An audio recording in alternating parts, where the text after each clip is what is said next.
ITDC perbaiki drainase sirkuit Mandalika jelang MotoGP. Sebelum kita lanjut, jangan lupa subscribe agar mendapat informasi yang terbaru.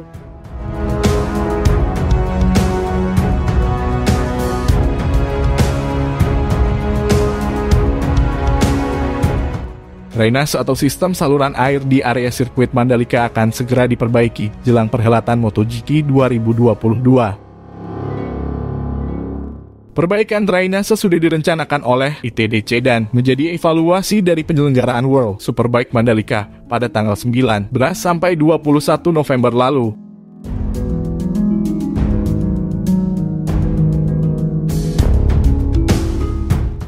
Seperti diketahui, saat World Superbike, terjadi hujan lebat selama 2 hari dan menimbulkan genangan di beberapa area sirkuit, yakni di tribun penonton.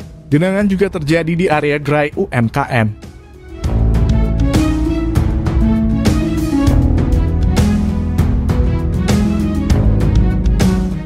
Area sirkuit yang masih berupa tanah menyebabkan jalan masuk atau keluar berair dan licin, sehingga mengganggu kenyamanan penonton yang keluar maupun masuk ke area sirkuit.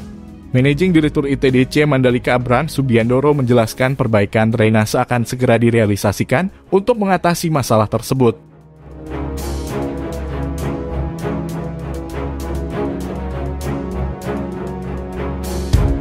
Kami sudah merencanakan perbaikan drainase di dalam area penonton. Beberapa tempat yang kurang sempurna akan kami kerjakan. Jelas Bram pada Kamis 26 November 2021.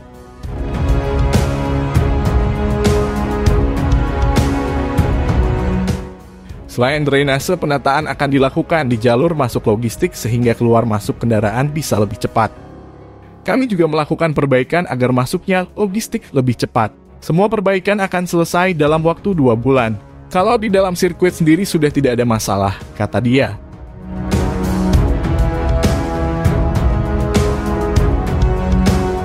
Sirkuit Mandalika akan menjadi tuan rumah pada seri kedua MotoGP yang berlangsung pada 20 Maret 2022. Setelah seri MotoGP di Qatar. Selain itu, sirkuit Mandalika juga akan menjadi tempat tes pramusim MotoGP pada tanggal 11 sampai 13 Februari 2022.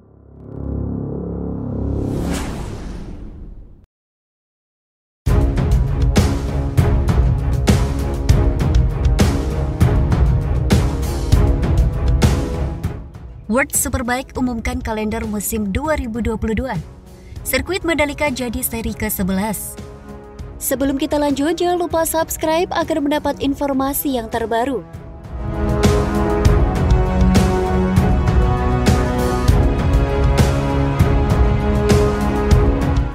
World Superbike akhirnya telah mengumumkan kalender kompetisi untuk musim 2022. Dari jadwal sementara ajang balapan yang akrab disebut WSBK tersebut, seri Indonesia yang dimainkan di sirkuit Mandalika Lombok, Nusa Tenggara Barat itu akan menjadi seri ke-11 dan digelar November 2022 mendatang.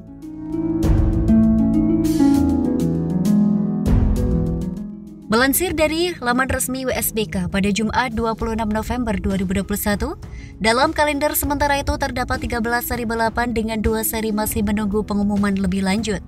WSBK 2022 akan dimulai pada April tahun depan.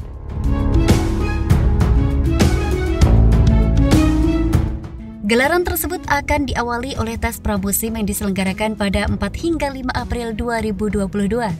Yang mana tes itu akan dilangsungkan di sirkuit Motorland Aragon, Spanyol. Seperti musim 2021, 9 seri pertama WSBK akan bergulir di Eropa. Balapan pembuka akan diselenggarakan di sirkuit Motorland Aragon pada 8 hingga 10 April tahun depan. Kemudian untuk seri kedua bergeser ke sirkuit Assen, Belanda pada 22 hingga 24 April. Lalu sirkuit Estoril, Portugal akan menggelar seri ketiga mulai dari 20 hingga 22 Mei. Di seri keempat akan bertolak ke sirkuit Misano, Italia pada 10 sampai 12 Juni. Setelah itu, tur Eropa akan berlanjut ke sirkuit Donington Park, Inggris, sirkuit Autodrome Moss, Republik Ceko, sirkuit Marc de Cars di Prancis, sirkuit Catalunya di Spanyol, dan akhiri di sirkuit Algarve, Portugal pada 7 hingga 9 Oktober.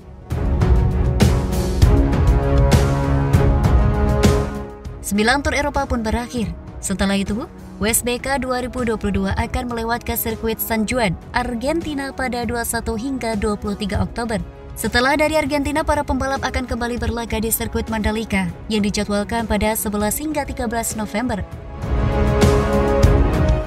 Sebagaimana diketahui, sirkuit ini baru saja menjadi seri penutup WSBK 2021, yang mana Toprak keluar sebagai juara dunia untuk pertama kalinya. Sirkuit Mandalika tidak hanya menjadi tuan rumah untuk WSBK saja, melainkan untuk WSSP 2022 juga.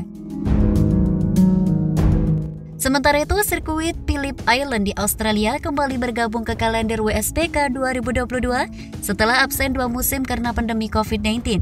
Sirkuit ini akan menjadi seri ke-12, akan tetapi untuk masalah tanggal belum diumumkan oleh pihak WSBK.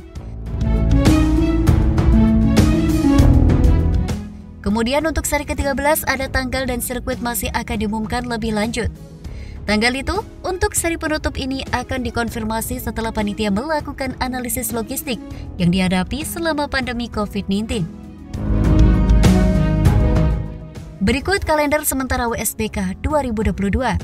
8 hingga 10 April di Motorland Aragon Spanyol. 22 hingga 24 April di TT Sirkuit Assen Belanda. 20 hingga 22 Mei ada di sirkuit Estoril Portugal. 10 hingga 12 Juni sirkuit Dunia Misano Marco Simoncelli di Italia. 15 hingga 17 Juli di Newton Park, Inggris. Kemudian 29 hingga 31 Juli Autodrome Bos Republik Ceko. Di 9 hingga 11 September di sirkuit De Ferris Magnus di Perancis. 23 hingga 25 September ada di sirkuit de Barcelona, Catalunya, Spanyol. Pada 7 hingga 9 Oktober di Autodrome Internacional de Algarve, Portugal. Kemudian 21 hingga 23 Oktober di sirkuit San Juan Vilicum, Argentina. 11 hingga 13 November ada di sirkuit Jalan Internasional Pertamina Mandalika, Indonesia. Tanggal akan segera ditetapkan. Sirkuit Grand Prix Pulau Phillip, Australia. Seri ke-13 akan segera diumumkan. Masih belum diketahui.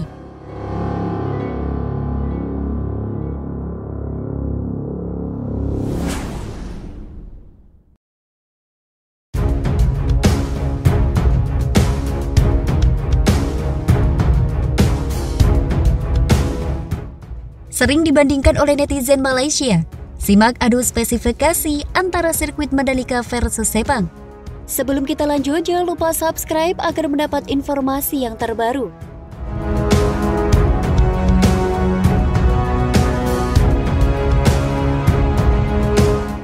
Sirkuit Mandalika di Lombok, Nusa Tenggara Barat berhasil mendulang kesuksesan setelah menggelar balap motor internasional pertama pada November 2021.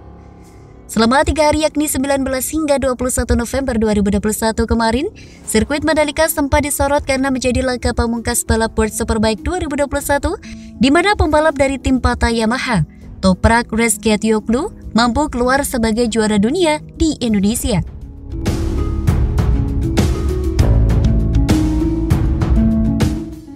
Hal ini membuat beberapa oknum netizen dari Malaysia menjadi iri dengan pencapaian sirkuit Mandalika.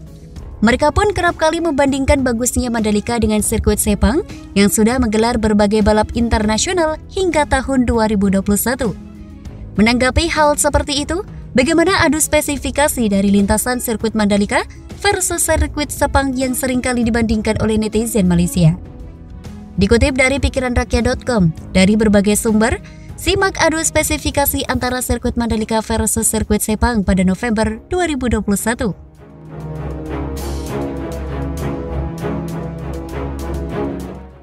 Panjang lintasan.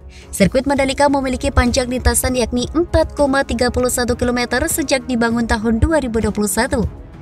Sementara sirkuit Sepang memiliki panjang lintasan mencapai 5,4 km.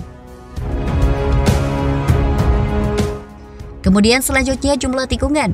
Sirkuit Sepang memiliki 15 tikungan diikuti 8 lintasan lurus.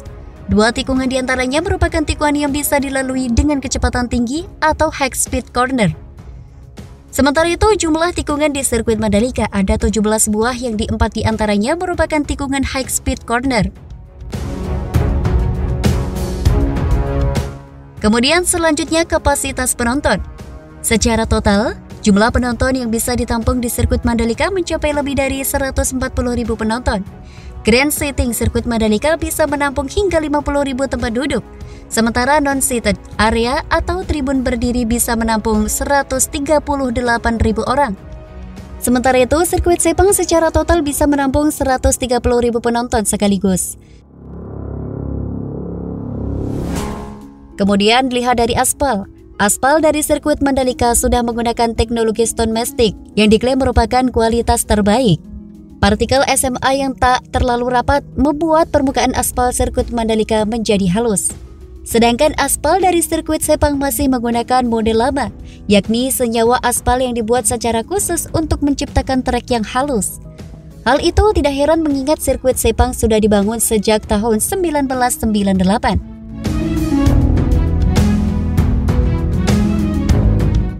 Dilihat dari sudut pemandangan, sirkuit Mandalika dibangun di dekat daerah wisata Pantai Lombok yang menjadi tujuan favorit top destinasi dunia. Jangan lupa juga sirkuit ini dibangun dikelilingi oleh perkebunan asri, di mana para pembalap ataupun penonton akan disuguhi pemandangan pohon kelapa yang cuma ada di Indonesia. Sedangkan di sirkuit Mandalika dibangun di lahan bekas perkebunan kelapa sawit yang dekat dengan Bandara Internasional Kuala Lumpur. Di dekat sirkuit ditanami sekitar 5.000 pohon palem agar suasana dan keasrian dekat lintasan tetap terjaga. Dilihat dari sudut pandang fasilitas. Fasilitas yang ada di sirkuit Mandalika terhitung cukup sederhana karena konstruksinya yang baru selesai. Sirkuit ini hanya memiliki terowongan race control, pusat kesehatan, helipad, dan beberapa fasilitas standar lainnya. Sementara itu, sirkuit Sepang fasilitas yang ada sudah lebih lengkap seperti adanya restoran, museum otomotif, hingga toko souvenir. Tetapi ada satu fasilitas yang tak mungkin dimiliki oleh sirkuit Sepang ada di Mandalika, yakni sirkuit Mandalika merupakan street circuit yang jika tidak sedang digunakan untuk balapan, akan dipakai untuk jalan raya masyarakat sekitar sehari-hari.